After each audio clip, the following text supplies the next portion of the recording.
नमस्कार से हमारा हिंदी भाषा शिक्षण प्रमित है, जिसके अंतर्गत की आज हम लोग बात करेंगे उच्च माध्यमिक स्तर की जो पाठ्य वस्तु है उसको पढ़कर समझना, उसका विश्लेषण करना तथा संदर्भों से जोड़ना।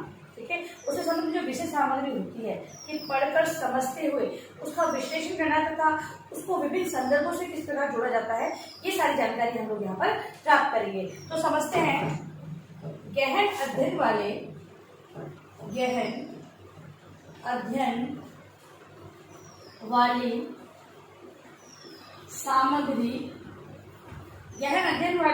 सामग्री में भाव, विचार, भाषा शैली,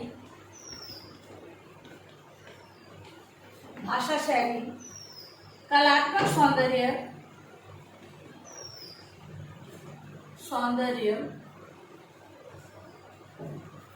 को समझते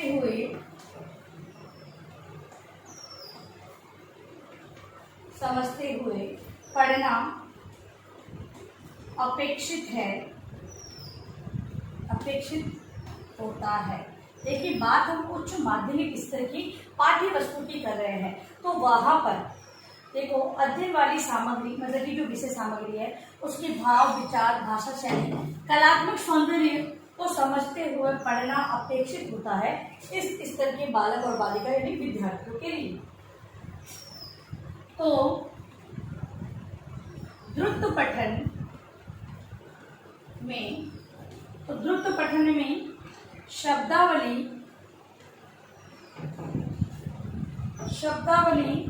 विस्तार,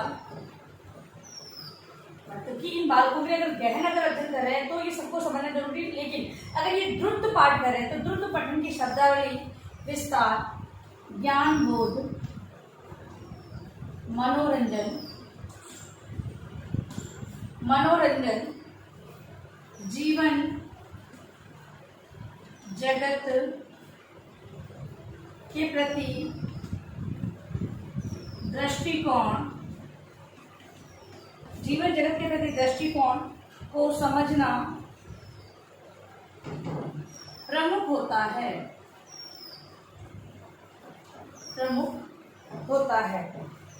आमतौर पर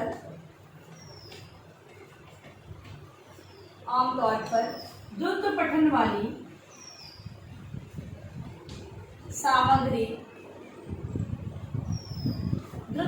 सामग्री सरल भाषा में लिखी होती है।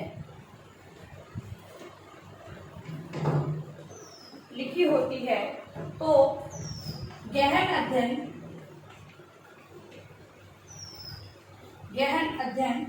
वाली सामग्री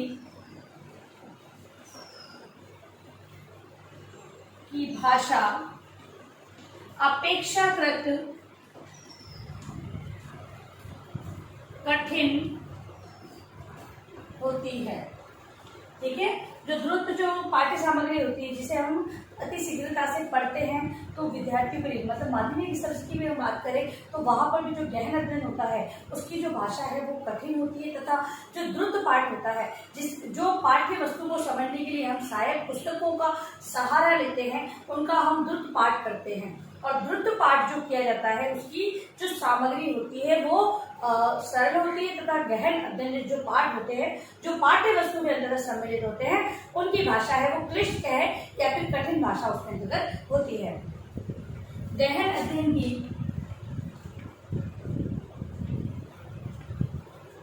पाठ्य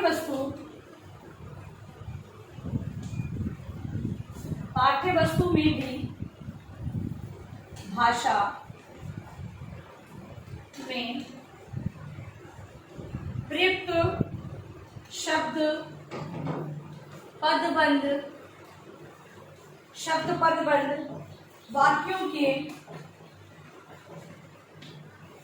विशिष्ट अर्थ तथा प्रयोग से परिचित होना होता है। मतलब कि जो ये कठिन शब्दावली दी गई है या फिर जो सरल है इनके जो रूप से या प्रयुक्त इनमें शब्द है, पदबंध है, इनसे परिचित होना या इनका प्रयोग क्यों किया गया है, इस बारे में समझ विकसित करना माध्यमिक स्तर के विद्यार्थियों के लिए आवश्यक माना गया है। फिर है इसके साथ पाठों में आए ध्वनि या विचार का सूक्ष्म विश्लेषण भी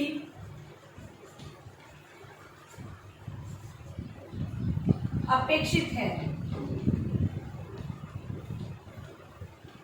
इसके अलावा जो पाठ में आए हुए जो ध्वनि या विचार दिए गए हैं उनका विश्लेषण करना भी विद्यार्थियों के लिए बहुत ही आवश्यक है। घटनाओं के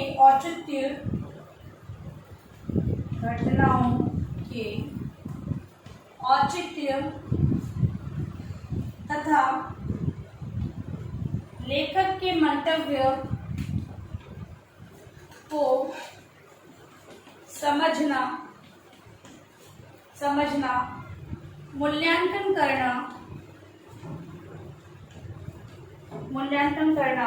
पूर्व अनुभव के आधार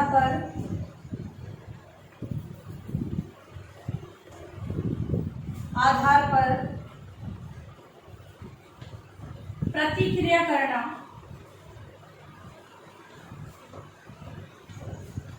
अपनी राय देना आदि सब इसमें शामिल होता है। ठीक है, तो इस प्रकार से जो माध्यमिक स्तर के विद्यार्थी है उन्हें गहन तथा द्रुत पाठ दोनों के बारे में जानकारी होना बहुत ही आवश्यक है और साथ ही साथ सूक्ष्म विश्लेषण करना, बारीकियों से उसको जांचना कि विषय वस्तु में क्या बताया गया है, अपना निर्णय देना और इसका प्रयोग करना, इसके बारे में मूल्यांकन या अपनी राय प्रस्तुत करना, ये सारी चीजें पढ़कर समझने के अंतर्गत बताई गई है कि मतलब जो इस क्लास में अलग होते हैं वो पाठ्य वस्तु को समझकर किस प्रकार समझते हैं, उसका विश्लेषण, उसका संदर्भ। तो यहाँ पर आकर बालकों के अंतर्गत जो साहित्यिक भाषा है उसको समझने की समझ विकसित हो जाती है तथा वो गहन अध्ययन तथा द्रुत वाचन दृष्टि से पाठ का वाचन करना प्रारंभ कर देते हैं।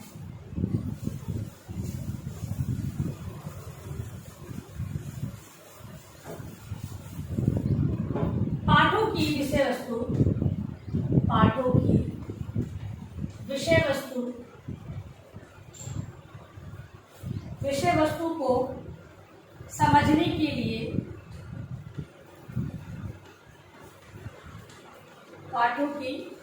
विषय वस्तु को समझने के लिए पठन की कुछ औपचारिकताएं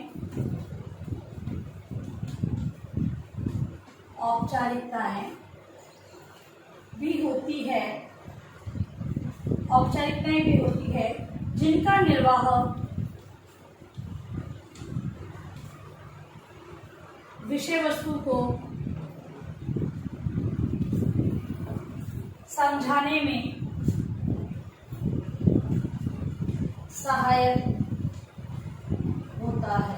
ठीक है, अब आपने ये जाना कि जो माध्यमिक स्तर के बालक होते हैं वो विषय वस्तु की किस प्रकार समझ रखते हैं, विश्लेषण या संदर्भों से जोड़ना वो जानते हैं। ठीक है, अब ये तो ज्ञात हो गया। अब जो विषय वस्तु को पढ़ाना है, अब आपको पता चल गया कि ये समझ में विकसित है। अब आपको पढ़ाना कैसे है, तो पढ़ाने के लिए कुछ ऐसी औपचारिकता है जो हम लोग, एक तो होता है औपचारिक शिक्षण जहाँ पर पूरा एक ये है कि योजना अनुरूप कार्य होता है, एक होता है अनौपचारिक, योजना कुछ नहीं होती है, केवल कुछ जानकारी प्राप्त करने के लिए होता है। ठीक है, तो यहाँ पर औपचारिक जो विषय मतलब शिक्षण करवाना है, पढ़ाना है, ऐसे माध्यमिक स्तर के बालकों को पढ़ाना है, तो उनके लिए अब अगर हमें किन औपचारिकताओं को अपनाना होता है तो उन औपचारिकताओं में सर्वप्रथम है आदर्श पाठ। क्या होता है आदर्श पाठ? सभी को पाठ योजना के बारे में पता है, हम लोगों ने पाठ योजना बनाई है। ठीक है, जो लेसन प्लान मैंने आपको सिखाया है उसके अंदर बताया आदर्श पाठ क्या होता है। तो शिक्षक करता है आदर्श पाठ का वाचन करता है, विद्यार्थी ध्यानपूर्वक सुनते हैं, ठीक है, और उसको समझते हैं। तो ये होता है आदर्श पाठ, जो उसकी शिक्षक के द्वारा करवाया जाता है, किया जाता है। फिर है अनुकरण पाठ।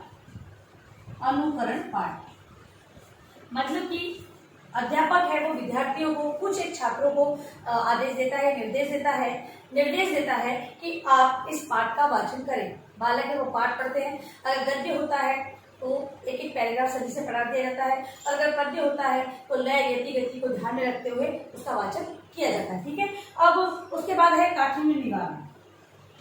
काठिन्य निवारण मतलब कि विषय वस्तु से संबंधित जो कठिनाइयां उसमें आई है उसका निवारण है वो शिक्षक है, वो श्यामपट्ट की सहायता से विद्यार्थियों को समझ करता है। तो ये औपचारिकता है पढ़ाने की। फिर है भाव या विचार विश्लेषण। भाव या विचार विश्लेषण क्या होता है? भाव या विचार विश्लेषण, तो इससे संबंधित अगर गद्य है तो विचार विश्लेषण संबंधी प्रश्न बनेंगे, और अगर पद्य है तो भाव और सौंदर्य पर आधारित प्रश्नों का निर्माण किया जाता है, और विद्यार्थियों से प्रश्न किए जाते हैं कि विषय वस्तु उन्हें समझ में आई है या नहीं आई है, और उनके विचार से जो विषय वस्तु है उसमें अगर मान लो समझ विकसित हुई, वो कहाँ तक हुई, इसको जानने हेतु इन प्रश्नों को अध्यापक और विद्यार्थियों के समक्ष प्रस्तुत करता है। विद्यार्थी है यथासंभव उसका उत्तर देने का प्रयास को करते हैं। फिर है सौंदर्यानुभूति। सौंदर्यानुभूति की अगर हम बात करें तो यहाँ पर पद्य की हम बात कर लेते हैं। पद्य के अंतर्गत अध्यापक है वो जो कविता या पद्य में जो भाव दिए गए हैं उसका जो सौंदर्य रूप है उसका प्रस्तुतिकरण विद्यार्थियों के समक्ष करता है, वो व्याख्या के आधार पर। तो इस प्रकार से जो सौंदर्य अनुभूति से विद्यार्थियों को करवाई जाती है, तो आप में निहित जो भाव है उनको वो ग्रहण कर पाते हैं, तो सौंदर्य अनुभूति करवानी होती है। फिर है लेखक का उद्देश्य। लेखक का उद्देश्य अध्यापक है वो सारांश के रूप में विद्यार्थियों के समक्ष एक जो मूल भाव होता है उसको प्रस्तुत करता है, जिससे कि पालकों को याद हो जाता है कि विषय वस्तु में क्या बताया गया है, संपूर्ण जानकारी उन्हें प्राप्त होती है। तो देखिए जो हम ये कह सकते हैं कि यहाँ पर बालकों की जो समझ विकसित हो जाती है उसके आधार पर एक अध्यापक है इन औपचारिकताओं को अपनाते हुए उन्हें पढ़ाना प्रारंभ कर देता है, ठीक है। अब देखिए अपना गृहकार्य प्रश्न आप लोग।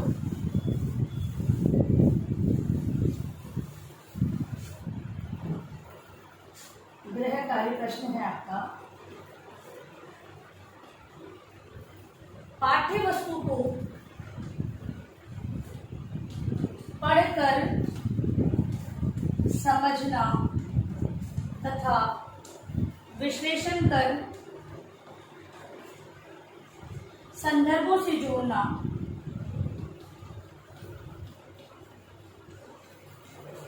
माध्यमिक स्तर पर इसका विकास तथा शिक्षण में अपनाई जाने वाली औपचारिकताओं